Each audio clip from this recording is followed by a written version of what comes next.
tadi mau lihat juga ya? Enggak ngomong. Oh, Enggak ngomong. Oh, tadi dia mau. Mau dicolek? Enggak. Emang bisa? Bisa.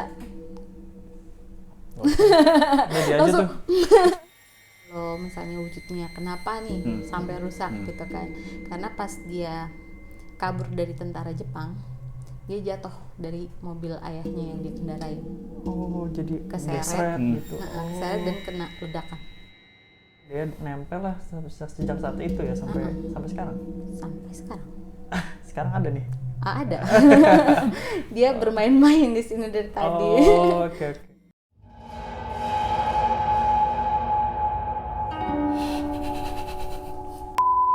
Halo semuanya, selamat datang di Kisah Mereka. Balik lagi sama gue Cleven. Gue Randy.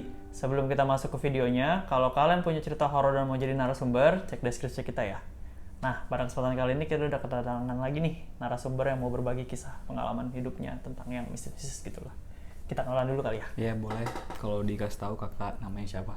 Halo semuanya, nama saya Arini Weninggali, dipanggilnya Arini. Oke. Gak apa-apa tuh Kak, nama lengkap tuh. Gak apa-apa. Aman ya? Aman. Ya, gimana nih Kak ceritanya? Mungkin dari awal mula atau gimana? Jadi sebelumnya aku adalah mungkin orang taunya anak-anak indigo gitu, tapi mungkin itu sebutan awam orang-orang gitu. Ya, bagi Karena orang yang punya sixth sense gitu ya. iya, karena aku sendiri terlahir memang udah rentetannya tuh memang udah turun temurun Oke. gitu. Dan kebetulan waktu nyokap tahu gue beda gitu, karena di usia kehamilan 5 bulan nyokap didatengin sosok tinggi gede, diketok rumah, karena rumah dulu di Kalimantan kan, nyokap orang Kalimantan. Diketok, terus nyokap buka pintu gitu aja biasa, terus dia ngeliatin sosok orang tua gitu, ngeliatin perut nyokap gue tuh rada lama gitu, kayak lama, pandang-pandangan lama gitu. Terus kebetulan ada tetangga depan lihat, katanya nyokap gue tuh berdiri lama, terus sambil megang perut. Pas sakit nyokap gue kayak menundukkan perut gitu, pas lihat gini lagi orangnya udah nggak ada. Oke. Gitu. Jadi pas dari situ kayak kayak ini beda nih gitu lah. Ada yang beda. Nah dari situ 5 mau ke 6 bokap gue tuh inisiatif buat ngeboyong nyokap sama kakak gue buat yaudah deh kita ke Jakarta aja gitu. Nah bokap kerjanya di Jakarta kan. Terus udah pindah di usia ke-6, bulan ke-6 gitu ya, nyokap masuk bulan ke-6. Nyokap tuh mulai sakit, jadi nyokap sering diinfus, lemah gitu. Di rumah sakit tuh bisa berbulan-bulan. Nah pas 9 bulan kata nyokap di rumah ini gue tuh kayak banyak yang ngejagain gitu loh, kayak di rumah nenek Nini. Karena kan bokap Sunda kan. Oke. Jadi nyebut neneknya Nini gitu. Nini. Jadi katanya kok banyak kayak yang lalu lalang tapi gak berani ngintip juga gitu loh, karena mungkin lagi hamil. Nah tapi nyokap tuh sering pingsan, pokoknya sering diinfus gitu loh. Jadi sering sakit-sakitan lah setelah pindah ke Jakarta gitu ya. Iya, soalnya nyokap langsung dari habis terbang itu langsung diboyong ke Sukabumi. Jadi biar gue lahir di sana lah gitu. Nah habis itu udah, nah pas masuk 9 bulan nyokap itu full puasa. Maksudnya? Puasa karena pas bulan Ramadan kan jatuhnya. Jadi dia puasa, padahal di usia kehamilan udah 9 bulan gak boleh. Harusnya nggak boleh ya? Nggak boleh, karena harus asupannya. Tapi dari guenya, si bayinya kata dokternya kok nih dia nggak apa-apa gitu loh, kayak fine aja. Tapi nyokap gue sering lemes aja kayak gitu. Singkat cerita, yaudah gue lahir, gue sering kayak ngobrol dimanapun gue datang tuh kayak kok ada yang ngobrol gitu. Pas masih kecil nih? Masih kecil. Terus karena gue juga nyokap kan beliin boneka gitu, boneka bule gitu. Terus ya udah dia kok sama si boneka ini kok sayang banget, kayak nggak mau hilang gitu. Terus ya udah pas gue usia sekitar 3-4 tahun gitu udah mulai bisa ngomongnya jelas, diajak ngobrol. Yang seharusnya gue manggil kakak gue itu teteh, ini enggak gue bilangnya tuh kakak kakak rambutnya panjang bagus gitu. Udah kakak gue rambutnya nggak sepanjang itu, pendek bahkan. Yang Terus dilihat apa tuh? Sosok kakak perempuan tinggi, Anak kecil perempuan gitu apa? usianya 16 tahunan Oh, oke. gitu. Dia pakai baju dress biru, Iya. cantik, rambutnya apa ya, coklat gitu, tapi bukan yang golden gitu, enggak, coklat, matanya juga coklat, baik banget, ngomong bahasa Indonesianya terbata-bata tapi jelas gitu loh. Kenapa terbata-bata? Emang dia maksudnya orang apa? Orang Belanda kah atau orang Indonesia kah? Karena dia Belanda, jadi Noni Belanda nih. noni Belanda. Oke. Karena di komplek aku banyak banget noni-noni, dan dia yang paling muda dan paling kalau ngomong tuh kayak nggak sombong gitu kayak noni-noni. Yang Walaupun baik dia lah. baik gitu, walaupun dia galak, ya tapi sebenarnya dia baik gitu. Oke. Ya udah dari situ setiap kali nyokap nanya kakak di mana, tuh di situ kakak lari gitu. Jadi gue sering di dalam rumah tuh lari sendiri, main sendiri, main boneka-bonekaan, masak-masakan. Dan gue malah nggak nyaman kalau teman-teman gue datang ke rumah. Gue nggak suka. Kenapa nggak suka gitu? Kayak kok dia berantakin mainan aku main nggak gini gitu loh. Sama kakak tuh mainnya satu baik gitu ya. baik gitu. Beda gayanya lah ya gitu ya. Terus abis itu mulailah ngegambar, latihan ngegambar. Anak kecil kan ngegambar. Terus kok si gambar noni ini tuh kok sering banget digambarin gitu. Oke, berkali-kali sama. Terus wah ini kayaknya nggak ada yang bener, nggak beres nih gitu kan. Nyokap udah feeling kayak wah nggak beres nih anak gue nih yang ini gitu. Ya udahlah, tapi nggak mau diperpanjang. Ya udah. Nah emang kakaknya di mana? Kadang di pohon, kadang di kamar nemenin bobo gitu, kadang nemenin main di atas gitu. Kalau teteh nggak ada, main di atas gitu. Terus ya udah gitu sih. Soalnya rumah gue itu dulu bentuknya tusuk sate. Jadi kalau yang udah di Jakarta ya, jadi pas jadi kalau hujan aja banyak makhluk-makhluk yang datang berteduh. Numpang lah di situ ya. Karena tusuk satenya itu. Jadi nah setiap hujan tuh gue kayak orang gugup terus nangis. Karena dilihat rumah rame gitu. Ini ada apa sih gitu kan. Terus mama ini kenapa gitu kan. Kenapa ini rumahnya, pokoknya udah nggak bisa ngomong, nangis aja. Terus si kakak itu juga kayak cuman gini nutupin mata gua biar jangan nangis gitu. Ya udah kayak gitu. Terus habis itu ya barulah gua sadar kalau dia ini mungkin wujudkan dari boneka yang selama ini gua mainin. Keluarlah dia dari bentuk bonekanya. Jadi percis kayak boneka itu ya, cuma versi orangnya gitu lah. Kayak gitu. Terus ya udah, tapi mulai kesini dia mulai cerita sih, kayak namanya dia siapa, terus jalur hidupnya dia gimana gitu. Jadi dari sosok boneka itu jadi sosok yang kayak nyata dan sekarang jadi teman imajiner sampai sekarang, maksudnya gitu? Enggak, teman imajiner, jadi dia menghuni tubuh boneka itu. Jadi mediasinya boneka itu. Oke. Jadi karena menurut nyokap gue waktu itu ini bonekanya nggak bener nih, dibuang lah. Karena dia tahu itu bonekanya bakal dibuang, dia keluar. Dan pas keluar itu gue lihat, karena gue seminggu sakit nggak mau ngomong. Karena bonekanya dibuang? Nggak, karena dia menampakkan wujudnya. Kaget atau apa gitu? Kaget, shock, demam gitu, tapi nggak mau ngomong aja. Oke. Aktif tapi nggak mau ngomong aja sama orang rumah. Nangis aja gitu. Terus itu rusak mukanya. Jadi yang dilihat sosoknya seperti apa tuh? L itu dia hantu Belanda, rusak setengah badan. Oke. Itu sih yang tergambarkan begitu. Terus dia baru cerita kenapa dia ada, itu juga dia mulai membuka cerita gitu. Lama-lama jadi bisa ngobrol gitu. Iya, karena kan kalau sekarang nih kayak, yuk lu mau ngomong apa, kita cerita. Malah aku kayak gitu, mau ngomong apa, ayo cerita. Dia cerita kalau dia tuh dulu noni Belanda yang tinggal di daerah di perumahan gue itu. Oke. Dulu itu kayak kampung Belanda semuanya gitu. Dan saat Jepang masuk perang di Indonesia kata dia gitu kan, Belanda ini keusir sama Jepang. Pilihannya dua, dibunuh atau ikut jadi budaknya Jepang. Nah karena bapaknya dia dulu Tentara. bukan tentara, jadi dia kayak kapten apa ya sebutannya, petingginya juga Oke. gitu. Petinggi orang Belanda lah gitu ya. Iya.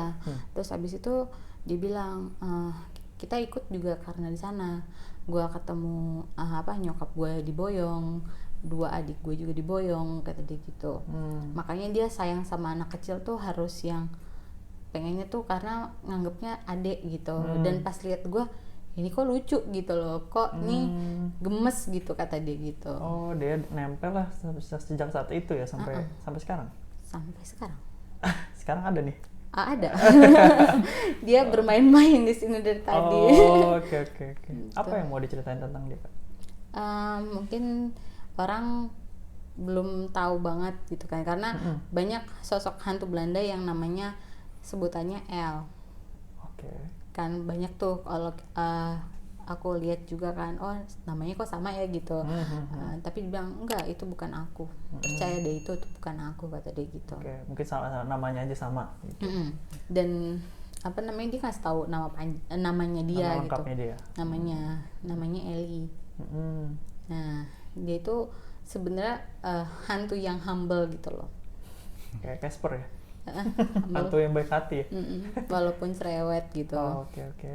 Tapi dia sangat jujur, apa yang dia lihat, apa yang dia yang dia rasakan tuh juga dia sebisa mungkin dia kayak dia oke nih, dia enggak gitu. Oh, dia honest lah, jujur lah gitu ya.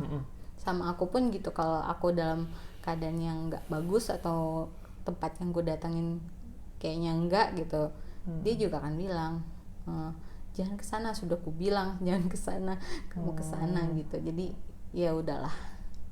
Gitu. Tadi dia ngomong apa nggak pas ketemu kita? Ada. Oh ini yang aku lihat katanya. Ini yang aku lihat, sempat aku lihat. Yang ganteng itu ya? Gitu. Gitu. Ngomong. Oke, terus jadi berlanjut nih, L ini nemenin terus sampai sekarang. Nemenin sampai sekarang. Oh, sama tadi kan sosoknya L ini separuh nggak bagus. Nah itu kadang-kadang dia nunjukin bagusnya dia full atau emang selalu begitu? Kalau dia marah, dia wujud jeleknya keluar. Saat dia marah aja. Tapi kalau lagi biasa aja? Kalau dia berasa dia senang, bahagia atau nyaman, dia wujud cantik biasa. Oke. Kalau misalnya wujudnya kenapa nih sampai rusak gitu kan? Karena pas dia kabur dari tentara Jepang, dia jatuh dari mobil ayahnya yang dia kendarain. Oh, jadi keseret gitu. Keseret dan kena ledakan. Meninggal karena ledakan. Dibilang panas, sakit rasanya. Gitu. Terus keluarganya mana ya? Dia kan maksudnya jadi penasaran ya atau gimana ya? Maksudnya kan dia punya keluarga. Kenapa dia bisa jadi suatu sosok yang bisa nemenin kakak? Tapi kenapa keluarganya enggak gitu? Kenapa dia nggak ngumpul lagi gitu? Dia cuman yang dia ingat selihatannya, dia lagi mangkuin adiknya yang paling kecil, dipindahin ke ibunya. Saat itu ada bom, hantem, dia jatuh, keseret, bom lagi kata dia. Dia udah nggak bisa ngerasain kaki, tapi yang kanannya, yang kirinya masih oke kata dia gitu. Nah, terus dia lihat mobil ayahnya itu sudah jauh, ibunya manggil namanya dia, dan dia udah yang kayak udah nggak tahu, tiba-tiba bangun banyak korban yang kayak dia banyak banget gitu. Jadi istilahnya dia ketinggalan dong ya? Tertinggal. Meninggal ketinggalan gitu. Kalau ditanya mau nggak ketemu sama keluarganya gitu, dia bilang nggak akan mungkin kata dia gitu, karena aku nggak tahu dia di mana. Jadi menurut dia rumah dia di situ, ya di situ aja. Dan jadilah ikut kakak sampai sekarang gitu. Maksudnya tujuan dia apa sih? Karena senang aja sama kakak gitu ya? Dia tahu aku tuh punya aura yang beda kata dia. Oke. Kata dia, kamu seperti cahaya menarik perhatian, Hmm. dan makhluk itu bukan mau gangguin tapi ingin ngasih tahu aku di sini. Terus kamu tanggepin gitu dengan gaya mau ngapain, kayak kamu sekali mau ngapain gitu, lebih baik itu. Nah ini malah ditanya terus dia senang malah ngejawab, terus ya udah dari situ kayak timbul sayang gitu. Oh, jadi kayak punya saudara gitu kali ya? Iya, kayak punya adik katanya. Oh. Tapi sekarang sudah ketuaan Oh, menurut dia. jadi punya kakak. Jadi kita temen aja. Pernah ada momen dia pergi lama gitu nggak? Baru balik lagi atau gimana gitu? Setiap ke Bandung, Oke. yang lucunya kalau aku ke Bandung, waktu itu terakhir sama temen aku, kita ada Acara di sana acara lari lah, lomba lari gitu. Mm-mm. Terus aku ajak temanku, tetanggaku gitu, dia bilang ayo kita lari deh gitu kan, ayo ikutan. Dan dia temanku tuh udah tahu aku punya teman masa kecil ini, dia udah tahu karena kita temenan dari kecil kan.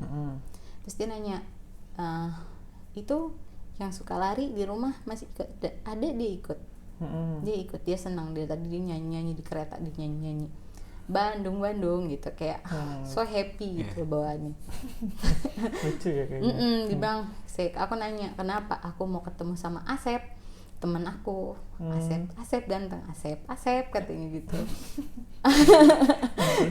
Aku nggak ngerti. Jadi pas dia tinggal di situ, dia pernah ke Bandung, dia lama di Bandung, dia temenan sama warga pribumi, namanya Asep. Oke. Karena umur dia 16 mungkin cinta pertamanya El. Dia budak baik kata dia gitu. Budak baik, budak ganteng, Kasep. Dia cuma bisa bahasa Sunda, Kasep pisan. Terus? Dia kamu di hotel tidak apa-apa sama teman kamu. Dia nyebut temanku itu Miss Panama sama Miss Panama saja aku cabut, aku mau ketemu Asep.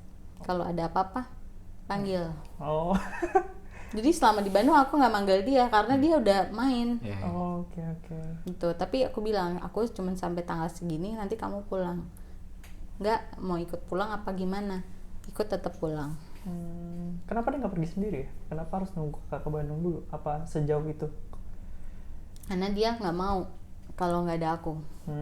Harus ada Jadi dia menjagain aku kan. Ya. Kalau aku kemana dia ikut. Kalau aku nggak, tapi dia harus kemana-mana, dia nggak gitu. Jadi kalau lebih baik ya udah di rumah. Oh, jadi ya sebenarnya nggak pernah ninggalin ya. Cuman pas dia lagi main ke Bandung, dia main sama temennya itu, ya udah dia hilang aja sebentar, begitu dipanggil balik lagi gitu. Balik. Oh, terus ada apa lagi nggak yang mau disampaikan tentang si L itu? Kalau L itu dia makhluk yang mungkin kalau teman-teman aku sih ngelihat dia yang bisa lihat juga, dia bilang baik sih tapi galak gitu loh.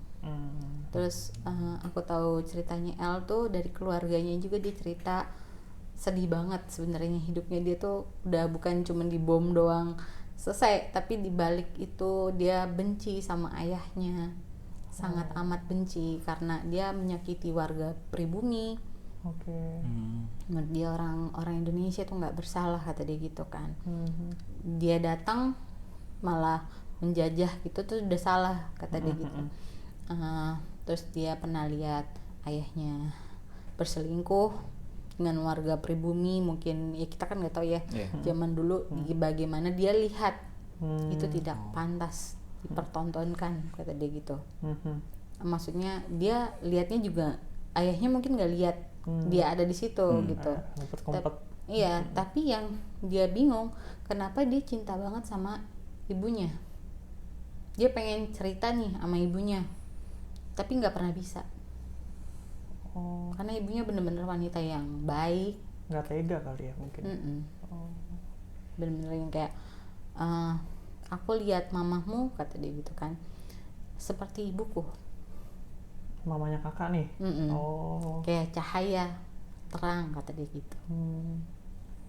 Pas kan nyokap udah nggak ada, dia lihat, aku lihat mama kata dia gitu.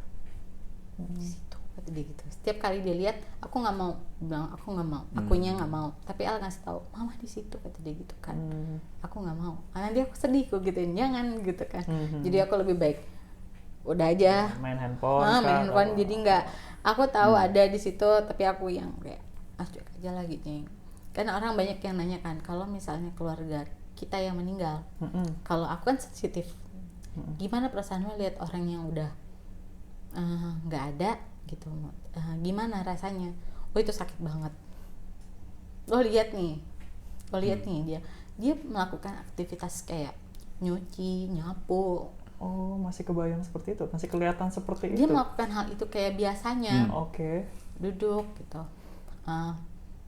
Ya udah sedih gitu, maksudnya nggak bisa ngomong apa-apa nih gitu kan, nggak bisa yang wah kayak kalau dulu kan bisa Ya, halo ma atau apa cerita atau apa. touching lah apa, Ya, maksudnya ya. sayang gitu. Terus ya ini enggak gitu, terus ya, beda aja gitu kalau sama mama nggak ada tuh, kayak yang lain nggak lihat, cuman gue sama kakak gue yang lihat. Jadi sosoknya ada di situ, bisa dilihat tapi tidak bisa berkomunikasi, tidak bisa nyentuh gitu ya. Jadi kita dengar nih dia ngomong apa, nyokap ngomong apa, gue sama kakak gue denger. Ya udah, jadi kita cuma lihat-lihatan terus kayak sedih ya gitu kan, ngomongnya kok gitu sih gitu kan. Terus mau gimana nih, ya udah terus ya gitu sih. Sorry, kalau itu meninggalnya sudah lama atau? Nyokap udah 3 tahun meninggal. Kenapa dia masih tetap ada di situ ya? Kenapa dia nggak naik atau gimana gitu Kak? Jadi gini, nyokap gue bukannya dia datang untuk berkunjung. Oh, sesekali datang berkunjung. Karena kakak gue itu punya anak. Di saat kita taunya tuh 100 hari nyokap meninggal, kakak gue hamil sudah 4 bulan. Nah jadi nyokap gue gini, hamil gitu kan. Terus pas ada nih si anak kecil ini nih, bentukannya tuh kayak nyokap gue persis, plek ketiplek kayak nyokap gue. Kayak reinkarnasi gitu sih mungkin. Iya, tapi dia gini, lucu sekali, gemes gitu, kayak gemes sayangku gitu, kayak dia ngomong gitu. Dan lucunya keponakan gue ini dia ngomong, Nanin, gitu kan, manggil nyokap gue Nanin. Nanin nggak suka adek bobo malam ya. Kita langsung yang, iya kenapa? Itu Nanin di situ nunjuk. Kita tahu di situ, ternyata dia lihat gitu loh. Jadi bisa juga ya. Jadi kayak, wah ternyata dia lihat gitu, selama ini yang kita itu dia lihat, bahkan dia lihat L juga. Dia L menunjukkan kan, jadi gini, kakaknya keponakan gue itu, dia kan punya kakak nih, udah gede, udah SD juga. Terus keponakan gue ini nanya, kira-kira adek bisa nggak ya lihat L gitu kan. Kalau Nanin dia lihat, L bisa dia lihat nggak ya gitu kan. Bisa L juga ngomong bisa, mau nampakin yang gimana gitu kan. Yang sampai adik ngomong lihat. Akhirnya malam besokannya dia diem tapi ngeliatin, itu siapa? Titi, itu siapa? Titi kan aku dipanggil Titi. Titi, itu siapa? Nggak tahu. Siapa gimana? Itu mukanya rusak sebelah. Oh yang dia lihat L versi aslinya itu ya. Karena kan kalau mau nakutin anak kecil jangan wujud cantik, wujud jeleknya aja langsung. Emang sengaja iseng gitu lah. Dia memang suka iseng. Wujudin aja gini. Itu nangis lumayan lama. Terus udah gitu, aku bilang sudah pergi. Habis itu diem. Aku suruh pergi, L-nya diem. Ternyata beneran bisa lihat ya, orang serumah gue tuh pada yang seriusan nih bisa lihat nih gitu kan, kayak lucu banget gitu, maksudnya anak kecil terus bisa lihat yang gue lihat gitu kan, kayak gue ada temennya.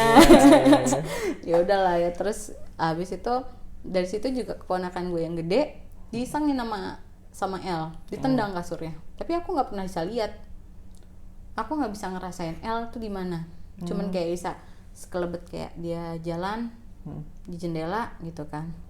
Akhirnya dia, lo mau nunjukin gue ada, tendang kasur. Udah gue lagi duduk di kasur itu, lagi selonjoran gak bergerak, dia tiduran.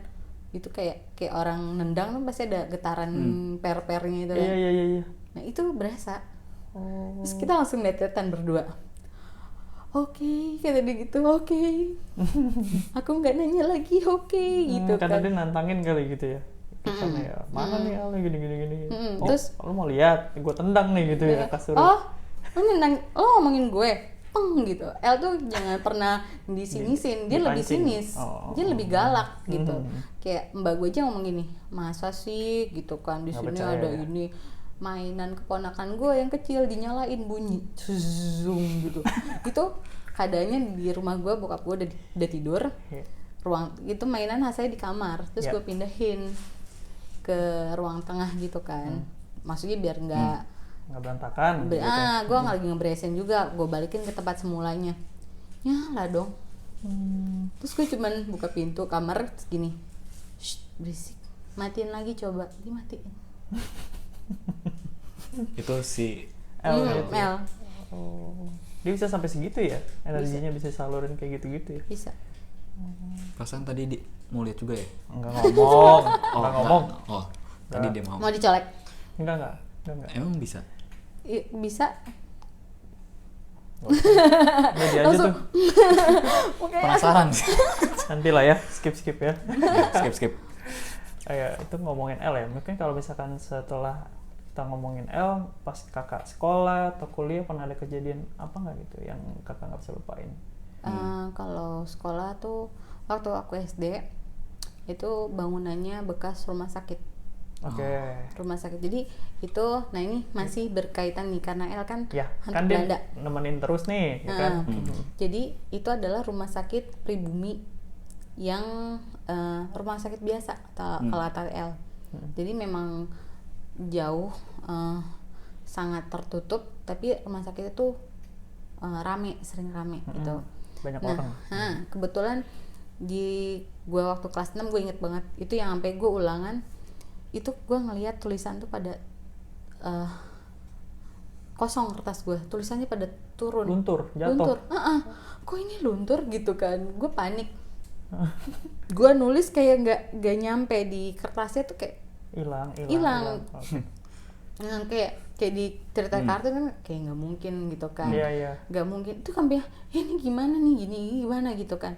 Sedangkan yang guru-guru enggak kok, ini masih Ada tulisannya. ada gitu. Oh. Terus gue tutup lagi, terus gue mungkin nggak permisi, nggak berdoa gitu kan, mau belajar atau apa, kembali lagi tuh tulisannya. Oh. Udah, terus habis itu mungkin makhluk-makhluk di sini tidak ini ya, bercandanya nggak lucu nih gitu kan ya, udahlah. Terus habis itu pernah suatu ketika pas Jumatan, biasa kan cewek-cewek bersih-bersih kan. Nah itu dari ubin lantainya tuh keluar darah Sungguhan apa darah gitu? Darah beneran? Genangan, kayak temen aku bilangnya itu genangan, tapi itu darah. Yang kakak Karena lihat bau. darah? Itu bau darah itu. Enggak, ini air, tapi kita elap nggak hilang. Oke. Terus ternyata aku tuh kayak orang yang diem, lihat ini mayat orang lagi operasi gitu. Oh, jadi lihat di genangan air itu ada mayat yang lagi dioperasi? Enggak, iya, jadi tetesan yang operasi netes dari situ. Iya. Jadi mungkin ruang, ya namanya juga zaman dulu kan peralatannya nggak secanggih yang sekarang kan ya. Kayak gitu yang ini. Makanya aku suka, Arin jangan bengong. Guruku suka ngomong gitu karena nyokap udah bilang waktu itu. Oh, kalau kakak nih gini Sensitif, nih. terlalu sensitif anak ini gitu. Jadi nggak bisa, ini harus bagaimana gitu. Jadi kalau kamar mandi pun yang khusus murid aku nggak mau di situ. Kenapa? Bekas ruang mayat. Oh, jadi ramai di situ. Oh. Bukan rame lagi, itu yang minta tolong, nangis, sakit. Jadi nggak, akhirnya yaudah deh, cukup khusus dia doang boleh di tempat guru gitu. Oh, karena kayak gitu ya. Oh. Itu sampai sekolah di situ sampai SD. Habis SMP pindah. SMP pindah. Sekolah lain ada cerita nggak di SMP itu? Kalau di SMP SMA Enggak. Ya namanya juga sekolahan kan. Pasti hantunya nggak kayak yang di SD. Kalau SD kan orang sakit semua, yang bawa infus, yang sakit mau melahirkan. Berarti tampil tiap hari dong lihat kayak gitu ya? kalau sudah mulai gelap, karena kan ada ekstrakurikuler kan. Oh, jadi kalau siang-siang sekolah aman nih. Aman, Gitu udah mulai walaupun sore cuma mau bau-bau maghrib. doang. Terus kalau udah mulai Sore ke maghrib baru tuh. iya, itu udah yang ya masuk kelas kok wujudnya. Udah deh. Itu di kelas itu ada yang kayak kakak juga nggak yang bisa lihat gitu juga apa? Nggak ada. Kebetulan sendiri. Oh, Nggak ada. jadi takut-takut sendiri itu. Iya, jadi karena nyokap itu gini ngajarinnya. Kalau lo lihat lo pendem, Lalu diem aja. diem aja. Lebih baik lo walaupun lo takut, lo dingin sampai gimana, diem aja, gak usah ngomong gitu. Itu jadi mungkin kebawahnya pas di rumah takut, nggak mau sekolah, alasannya sakit lah. Itu masih sampai SMA kadang, mah aku sakit perut mah, nggak sekolah deh, nggak ini deh, tiba-tiba sakit kepala nih gitu. Karena mungkin pas kemarinnya lihat apa, Iya. jadi nggak mau ke sekolah, takut. Oh, bisa Kan- ngefek ke situ ya? Iya, Bisa karena bikin aku pusing. manusia juga, masih Iya. suka takut. Iya benar sih. Jadi waktu SMP SMA tuh masih nggak nerima kalau gue bisa lihat. Oh, Yang karena kayak seringnya gitu-gitu. takut mulu kan, jadi Iya. nggak enak lah gitu ya. Terus Oke. gue bilang gue nggak mau nih punya kayak begini-begini gitu. Terus akhirnya teman-teman, tapi ketemu teman-teman di SMP SMA yang bisa lihat semuanya. Dia bilang itu gift kata dia gitu. Jadi Lo punya bakal temen sakit nih. kata gitu. Kalau nggak lo bakal sakit, lo bakal ini gitu. Nah bisa Tutup. ditutup gitu. Itu urusannya lo kayaknya harus sama yang atas-atas kata dia gitu. Kan aku masih nggak ngerti bahasanya kan ya. Terus ya udah dari situ mulai ya udah deh coba deh gue terima. Gue terima terus mulai belajar yang kayak belajar sendiri, maksudnya oh ternyata tuh banyak baca-baca juga kan. Oh ini tuh sebutannya ini gitu. Jadi oh ya udah nggak apa-apa, maksudnya ya udah sekarang lebih nerima, tapi untuk yang kayak bantu aja gitu loh. Bantu kayak gimana tuh maksudnya? Kayak misalnya ada urusan mereka yang belum terselesaikan nih. Oh, bantu yang kayak gitu berarti yang makhluk seperti Cuman pengen ngucapin tolong ya bilang ke ini Oke. kalau gue udah baik-baik aja, gitu sih, kayak gitu. Gue cerita, dia pernah dapat cerita dari orang lain Oke. kalau ada kampung setan. Kampung setan. Iya, kampung setan. Baru denger nih, kalau setan saya sering ketemu nih.